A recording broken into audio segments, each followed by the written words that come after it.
가사에도 의심 많은 도마처럼 울었네 뭐 이런 찬양 가사도 있잖아요. 그죠? 도마를 생각해 보면은 예수님의 제자지만은 왠지 좀 뭔가 부족하고 흠이 있는 것 같은. 그런데 여러분 사실은 그렇기 때문에 우리와 더 가까운 그런 모습이 아닐까 하는 그런 생각도 해보게 됩니다. 사실은 도마에 대해서 이 마태, 마가, 누가, 요한복음, 사복음서는 그렇게 많은 설명을 해주고 있지는 않습니다. 특히 마태와 마가, 누가복음에는 거의 전무하다 할 수 있고요. 요한복음에만 몇몇이 나오고 있는데요. 사실은 도마가 의심이 많았다는 것만 보여주려고 오늘 부활하신 주님을 만난 도마를 소개하고 있을까요? 사실은 성경이 말해주고 싶은 내용은 따로 있습니다.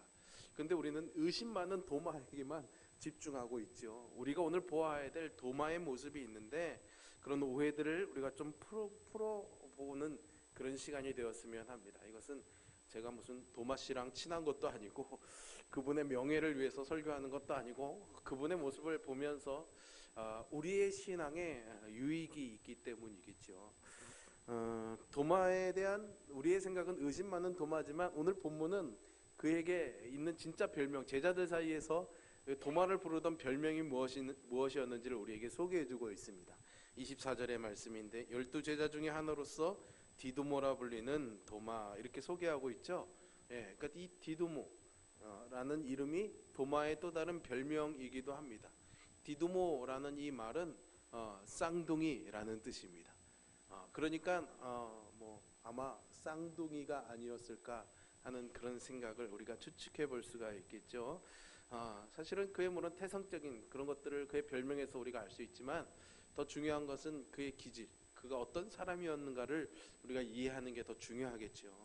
요한복음에서는 오늘 본문을 포함해서 전부 3번 도마가 등장하는 장면이 나오게 됩니다. 그 장면들을 우리가 좀 살펴보려고 합니다. 예수님께서 예루살렘에 올라가셔서 복음을 전하실 때는 굉장히 강한 저항을 받으셨습니다. 아무래도 종교적인 기득권을 갖고 있던 제사장들이나 바리새인들이나 서기관들에게 호감을 주기보다는 왠지 율법에 어긋나는 것들을 하시거나 복음을 말씀하시면서 그들에게 이렇게 그들과 맞지 않는 것들이 많다 보니까 그랬습니다. 그러다 보니까 유대인들을 선동해서 예수님을 돌로 죽이려고 한 시도도 있었죠. 그래서 예수님께서 그것을 피해서 예루살렘에 올라가셨을 때 잠시 그 박해를 피해서 요단강을 건너서 베레아라는 곳에 가 머무시게 됩니다. 그런데 그곳에 어떤 소식이 들려오는데 예수님과 가장 가까웠던 나사로가 아파서 죽게 되었다라는 거죠. 그래서 예수님께서 오셔서 좀 고쳐주셨으면 좋겠다라는 전갈이 왔습니다. 얼른 가야겠죠. 친하니까. 그죠? 근데 이상하게 예수님이 가시지 않습니다. 그리고 나서 이틀 있다가 제자들한테 이제 나사로가 죽었다. 우리가 가자. 그러시는 거예요. 아플 때 가서 고쳐줘야 되는데 죽고 나서 가게 되죠. 여기에 대해서는 또 다음에 기회가 있으면 제가 좀 말씀을 나누겠습니다. 어쨌든 예수님이 다시 예루살렘으로 가겠다라 하시는 거예요. 그러니까 제자들이 뜯어 말립니다. 선생님, 지난번에 돌에 맞아 죽을 뻔했는데 또 가시려고 합니까? 라는 거죠. 그게 요한복음 11장 8절에 나와 있습니다. 랍비여, 방금 유대인들이 돌로 치려 하였는데 또 그리로 가려 하시나이까? 라는 거죠. 예수님, 지금 이 나사로를 조문하기 위해서 우리가 예루살렘에 가면은 죽은 나사로가 아니라 우리가 죽게 되어 있습니다. 우리가 돌 맞아 죽습니다. 가지 맙시다. 그런 거죠. 그런데 예수님께서 끝내 가겠다고 이제 고집을 부리십니다. 그러니까 한쪽에서 심각한 얼굴을 하고 있던 도마가 일가를 내뱉습니다. 뭐라고 말합니까? 우리도 주와 함께 그냥 죽어버리자. 그러는 거예요. 기왕에 그냥 주님이 선생님이 저렇게 고집하시면 그냥 같이 올라서 다 죽어버리자. 그러는 겁니다. 그게 이제 요한복음 11장 16절에 나와 있습니다. 딱 한마디를 한 거죠. 우리도 주와 함께 죽자. 여러분 이 말에서 뭐가 느껴지십니까? 도마의 그런 어떤 결의가 느껴지십니까? 글쎄요. 그거보다는 사실은 제가 보기에 도마는 이게 굉장히 그냥 어떤 문제가 생겼을 때 좋은 결과를 생각하기보다는 나쁜 결과를 더 많이 생각하는 사람이다라는 느낌을 받습니다. 예수님이랑 같이 올라갔는데 죽을 일이 뭐 있겠습니까? 제자들이 예수님과 다니면서 별의별 산전수전을 다 겪었잖아요, 여러분. 그런데 이제 이 도마는 그냥 죽자라는 겁니다. 삶이 굉장히 어떤 삶에 대한 태도가 조금 비관적이거나 좀 우울질적인 그런 기질을 갖고 있는 면을 우리가 볼 수가 있는 거지요. 그렇지만 사실은 이게 뭐 비관적이거나 부정적인 기질이 좋은 것이다라고 말하기는 좀 어렵습니다. 하지만 그럼에도 불구하고 이 말에서 우리가 그래도 하나지 소망을, 또 도마의 그런 장점을 볼 수 있는 것은, 야, 이거 이제 죽게 됐으니 도망가자 그러진 않았다는 거죠. 어떻게 해요? 선생님과 함께 가서 우리도 같이 죽자라는 거예요. 여기는 뭡니까? 나는 그래도 선생님을 버리고 싶지 않아. 나는 예수님과 끝까지 죽더라도 함께하고 싶어 라는 그런 마음이 담겨져 있는 거죠. 그러니까 주님을 사랑하고 있었습니다. 주님은 사랑하지만 상황에 대한 판단은 비관적이었던 거예요. 예수님은 사랑하지만 삶에 대한 태도는 굉장히 부정적이었던 거죠. 예수님도 믿고 있었습니다. 예수님에 대한 능력도 경험해 보았습니다. 그러나 상황이 어려워지면은 그 상황에 묻혀서 지내는 그런 모습이었죠. 여러분들은 어떻습니까? 여러분들에게 한번 묻고 싶습니다. 여러분들에게도 이런 상황이, 극복할 수 없는 일들, 해결할 수 없는 문제들을 만나게 된다면 정말 예수님이 이 문제를 해결해 주실 거라고, 나는 아무 문제 없다라는 믿음의 담대함을 갖고 항상 주님을 찾으십니까? 아니면은 이제는 끝이 났구나, 어떡하지? 라는 그런 염려 안에 계십니까? 어쩌면 이 도마의 모습은 우리의 모습과 같은 모습이 아닐까 하는 그런 생각을 해보게 됩니다. 하지만 그래도 주님을 사랑하잖아요. 그죠? 여러분, 그것이 이런 기질이 나쁜 기질이다라고 말할 수는 없습니다. 왜 그렇습니까? 성경에는 이런 기질을 가진 사람들이 많이 나옵니다. 엘리야도 그랬습니다. 엘리야도.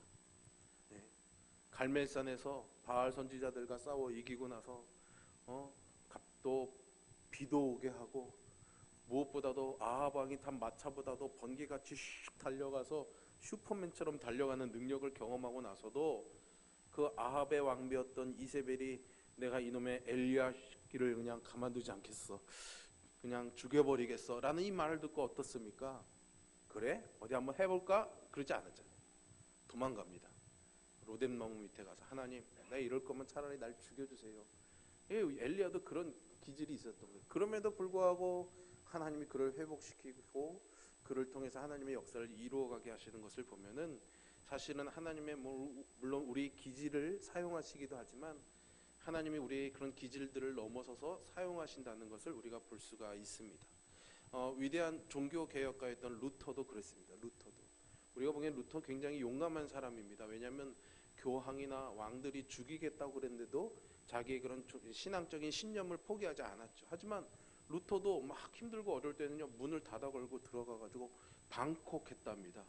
며칠씩 문을 두드려도 나오지도 않고, 그런 아주 심각한 우울질적 성격을 갖고 있었음에도 불구하고 하나님이 어떻게 하셨어요? 세계 역사의 흐름을 바꿔놓는, 신앙을 완전히 개혁하는 그런 놀라운 일을 그에게 맡겨주셨죠. 그리고 우리에게도 약하고 부족한 그런 기질이 있을지라도 소망이 있는 줄 믿습니다. 그런 기질까지도 사용하시는 하나님이신 거죠.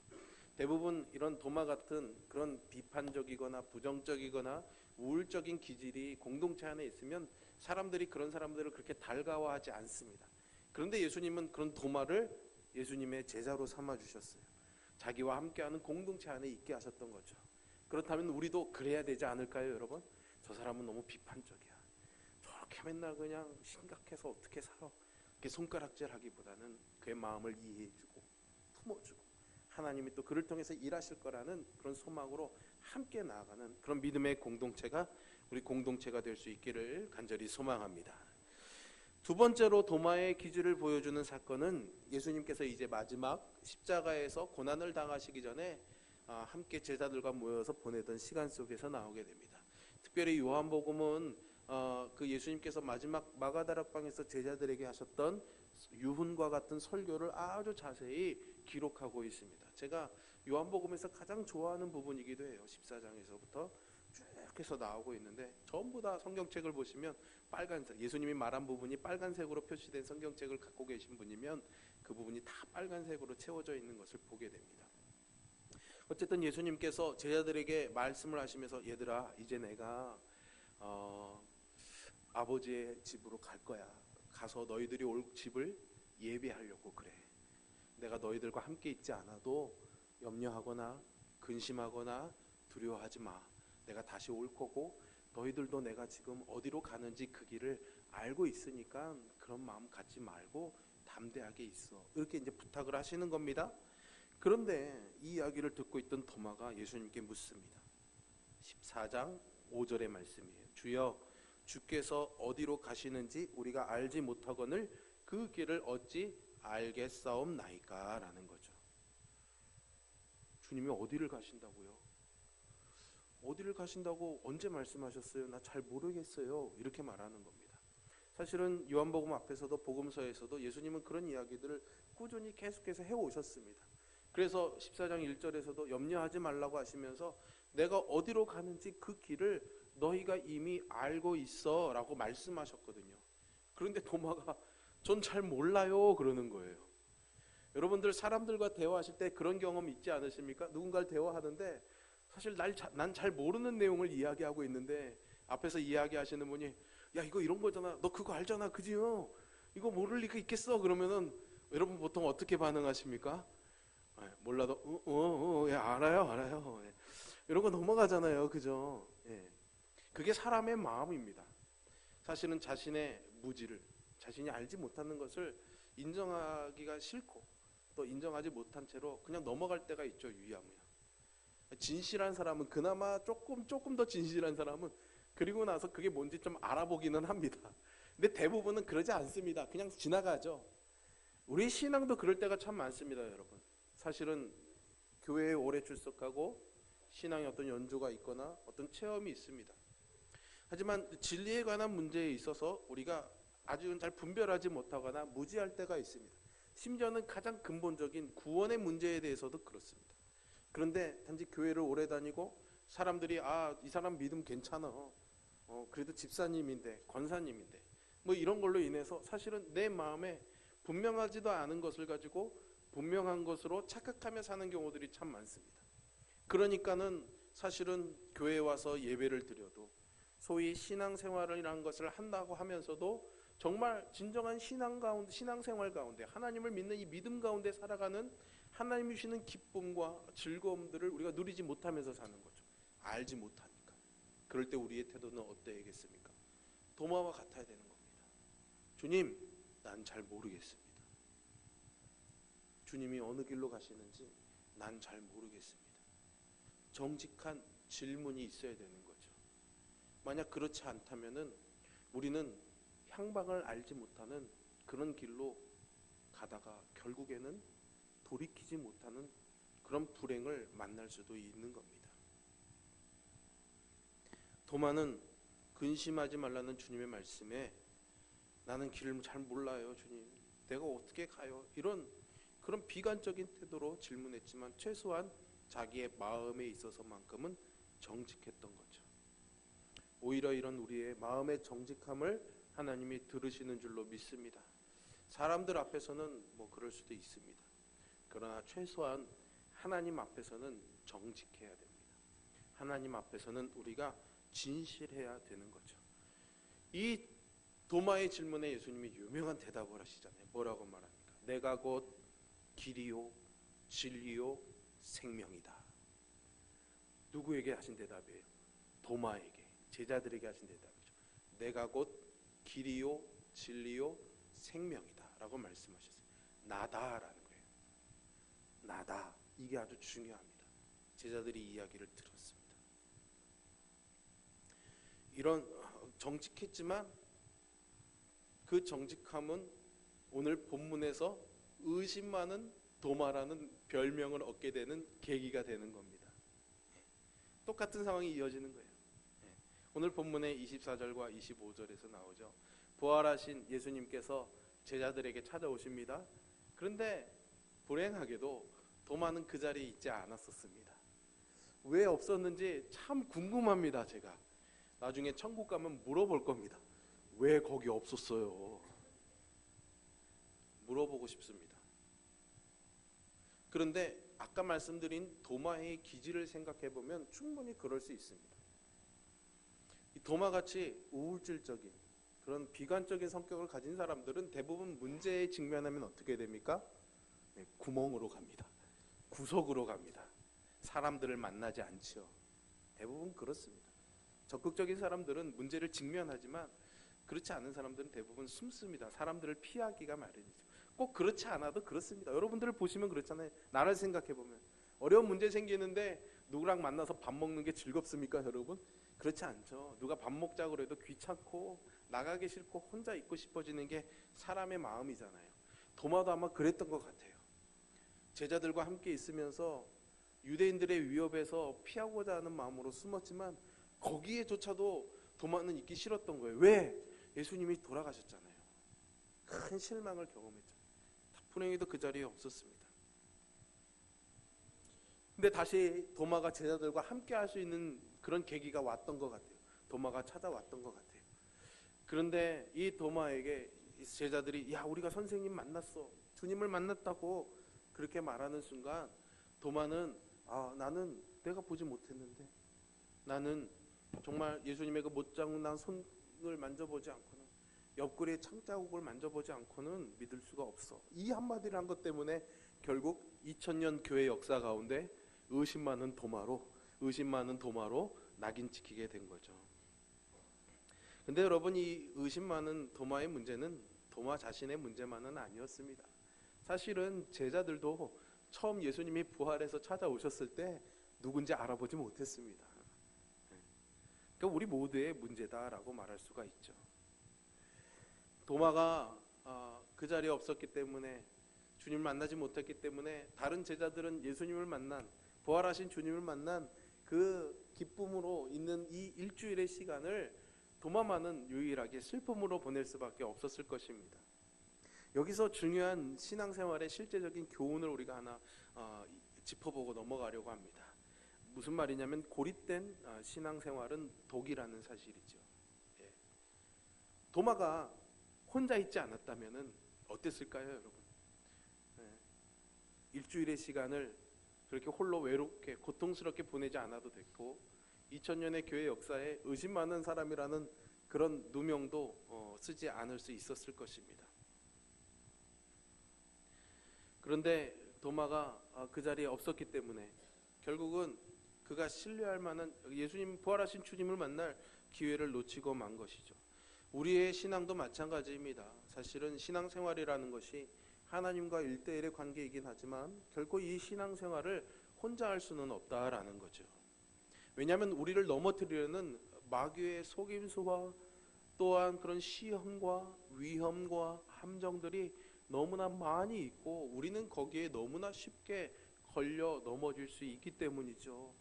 내가 넘어져서 일어날 수 없을 때는 어떻게 해야겠습니까? 누군가가 일으켜줘야 됩니다. 내가 보지 못한 위험을 잘 피하려면 어떻게 해야겠습니까? 거기 가지 마! 라고 막아주는 누군가가 있다면 그 위험을, 그 시험을 피해갈 수가 있겠지요. 그래서 하나님이 우리에게 교회라는 울타리 같은 공동체를 주신 겁니다. 성도들이 서로 격려하고 힘을 얻도록 우리에게 교회라는 그런 신앙의 공동체를 허락해 주신 거죠. 그래서 히브리서 기자는 우리에게 이렇게 권면합니다. 히브리서 10장 24절에서 25절의 말씀이죠. 서로 돌아보아 사랑과 선행을 격려하며 모이기를 패하는 어떤 사람들의 습관과 같이 하지 말고 오직 권하여 그날이 가까움을 볼수록 더욱 그리하자라는 겁니다. 더더군다나 도마와 같은 기질을 가진 사람이라면은 더욱더 뒤로 물러서지 아니하고 함께하는 일에 열심을 내야 될 뿐만 아니라 교회 공동체 안에서 또 더 품을 수 있는 그런 모습이 필요한 거죠. 그래서 우리 안에 참된 교제가 필요한 이유가 여기에 있는 겁니다.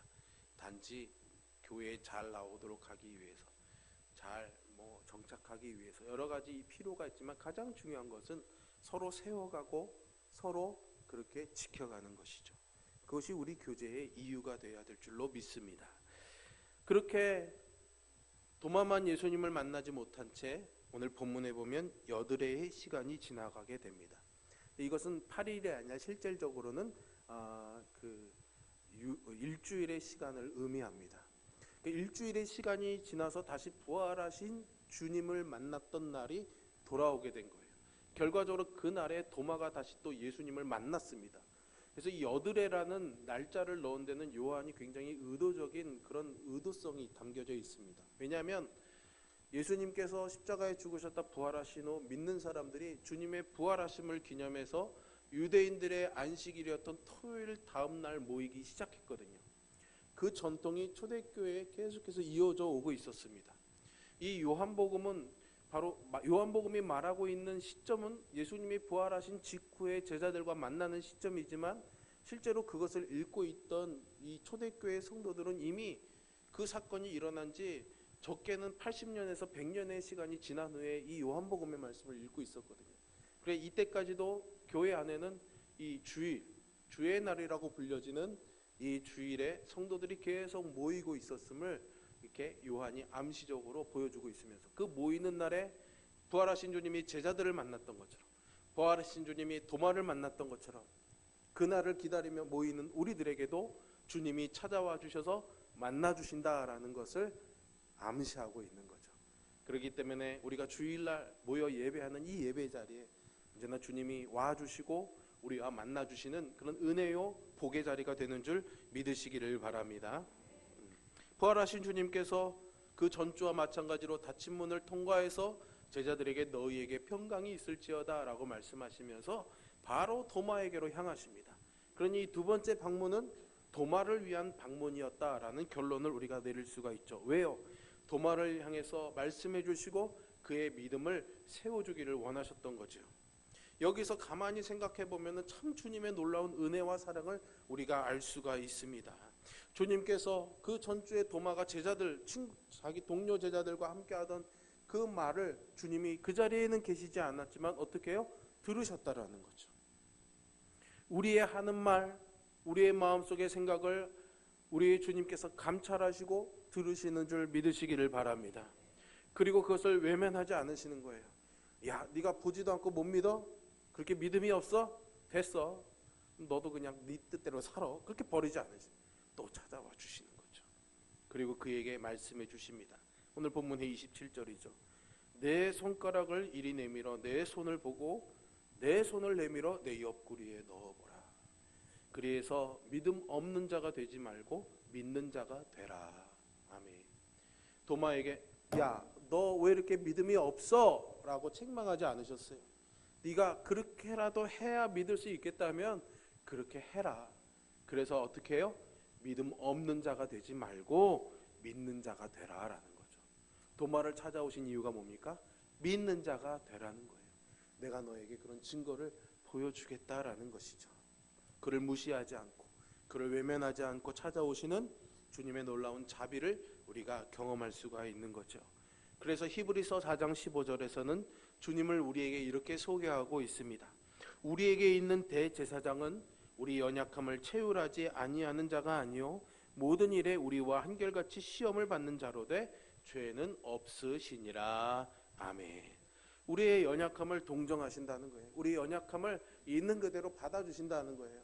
그러니 우리가 어떤 우리의 부족함이나 연약함을 어떻게든 내 힘과 의지로 결심으로 커버하고 이것을 완전하게 보강하고 보충해서 하나님 앞에 나아가려는 노력이 아니라 있는 모습 그대로 주님 앞에 나아가면 그 있는 모습 그대로 받아주시고 우리가 믿을 수 있는 길을 열어주신다는 거예요.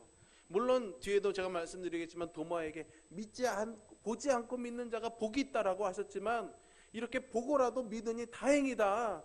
이렇게 보고라도 나를 믿어라. 주님이 말씀하고 계시는 거죠.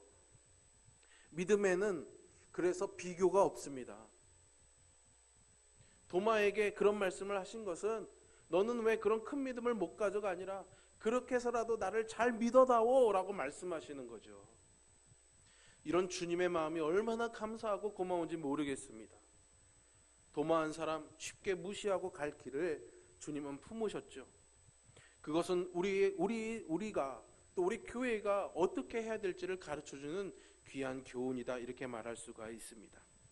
주님은 도마의 불신앙을 책망하시기보다 그에게 오셔서 믿음을 가르쳐 주셨습니다. 그가 가장 약하고 그가 가장 힘들어할 때 말이죠. 그렇다면 혹시 주님을 향한 믿음의 의심이, 주님을 향한 믿음이 흔들리고 있는 그런 어려운 상황을 만나고 있다면, 암담한 현실을 경험하고 계시다면, 아니면 너무나 평이한 삶에서 자신이 도대체 어디 있는지 너무 무미건조한 삶을 살아가고 계시다면, 그런 분들에게도 오늘 주님이 찾아와 주시기를 간절히 소망합니다.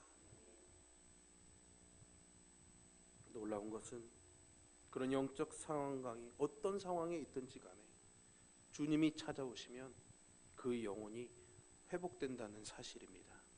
저는 이것을 믿습니다. 눈으로 드러나지는 않아도, 암에서 고침을 받는 그런 기적 같은 일이 있지 않다 할지라도 주님이 그 영혼을 만나 주실 때 그 영혼은 반드시 회복되게 되어 있습니다. 혹시 여러분들 가운데 그런 영적인 침체를 경험하고 있다면 그 회복의 주님을 만나실 수 있기를 주님의 이름으로 축원합니다. 우리의 심령에 은혜의 비가 오지 않아서 말라서 갈라진 것 같은 땅이 되어 있을지라도, 내 마음이 돌처럼 얼음덩이처럼 차가운 채로 은혜가 없는 그런 상태에 있을지라도 주님께서 도마에게 찾아오신 것처럼 여러분들의 심령 가운데 찾아오시기만 한다면은 우리의 메마른 눈이 눈물로 가득하게 될 것이고, 우리의 눈물 골짜기가 많은 샘으로 채워지게 될 줄로 믿습니다. 이것이 우리의 신앙의 소망입니다. 그래서 우리의 소망은 오직 예수 그리스도입니다. 그분을 만나야 하는 것이죠.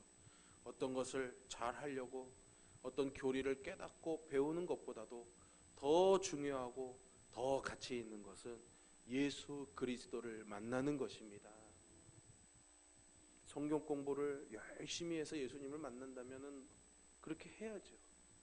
그것을 통해서 예수님을 만나는 분들도 있습니다. 그러나 전혀 그런 거 없이도, 신앙의 연조가 없이도 마음의 갈급함을 가지고 예수님 한번 불렀을 뿐인데도 그에게 찾아오신 예수님을 만남으로 인해서 변화되는 일들을 제가 굳이 예를 들지 않아도 여러분들이 직접 간접적으로 많이 경험해 보셨으리라 생각이 됩니다. 그러기에 여러분, 우리가 갈망해야 되는 것은 예수 그리스도이심을 잊지 마시기를 바랍니다.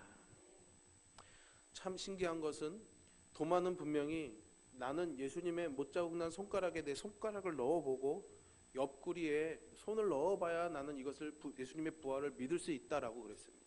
그래서 주님이 오셔서 너 그럼 그렇게 해봐라고 했습니다. 그래서 도마에게 믿음이 회복이 되었습니다. 근데 그 과정에 생략된 게 있습니다. 뭐가 생략됐습니까?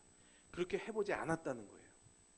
도마는 분명히 나는 만져봐야 알겠다라고 그랬어요. 어떤 경험적인 뭔가가 있어야지만 믿을 수 있다라고 그랬어요. 그런데 그거 없이도 어떻게 됐어요? 믿게 됐어요. 왜? 주님을 보았기 때문입니다. 자기가 만져봐야 됐던 그 상처를 보았기 때문입니다. 보는 것으로 끝난 겁니다. 주님을 만나는 것으로 끝난 것이죠. 여러분, 제가 여러분들에게 말씀드린 이 본다라는 것은 단지 육체적인 시각으로 보는 것만을 의미하지 않는다는 것을 여러분들이 이해하시리라 믿습니다. 우리는 주님을 보는 것만으로 끝납니다. 만져보고 어떤 육체적인 경험과 증거들이 있어야만 되는 것이 아니라 주님을 보는 것 그것만으로 우리의 믿음은 회복되는 것이죠. 이 도마의 그 회복된 믿음 가운데서 위대한 신앙의 고백이 나오게 됩니다. 오늘 본문의 28절을 보십시오. 도마가 뭐라고 고백합니까? 나의 주시며 나의 하나님이시니이다. 아멘. 사실 이 요한이 이 도마의 이야기를 기록하고 있는 이유는 이것 때문입니다. 도마가 의심이 많았어가 중요한 포인트가 아니라요, 예수님은 나의 주인이시고 나의 하나님이십니다 라는 이 도마의 위대한 신앙의 고백입니다. 어떤 신학자는 그래서 이 도마의 신앙의 고백이 이 요한복음 전체의 최고의 하이라이트라고 설명해주고 있습니다. 위대한 신앙의 고백들이 많이 있죠. 베드로도 주는 그리스도시요 살아계신 하나님의 아들입니다라고 고백했습니다. 그런데 도마의 이 신앙 고백이 탁월한 이유는 뭔지 아십니까? 주님을 하나님으로 고백하고 있는 겁니다. 그분이 하나님이시구나, 그것을 깨달은 거죠. 나를 지으신 분이시구나, 나를 용서하시는 분이시구나, 그것을 깨닫게 된 겁니다.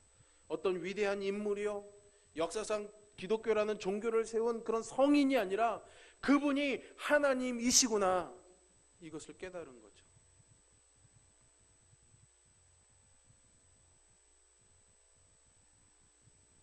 주님께서 이런 고백을 한 도마에게 말씀하십니다. 너는 나를 본고로 믿느냐?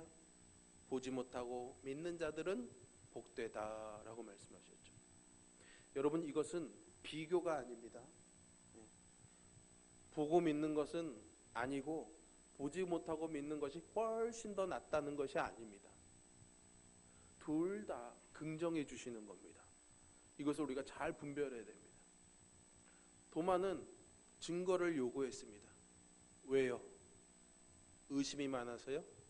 사실은 의심이 아니었습니다.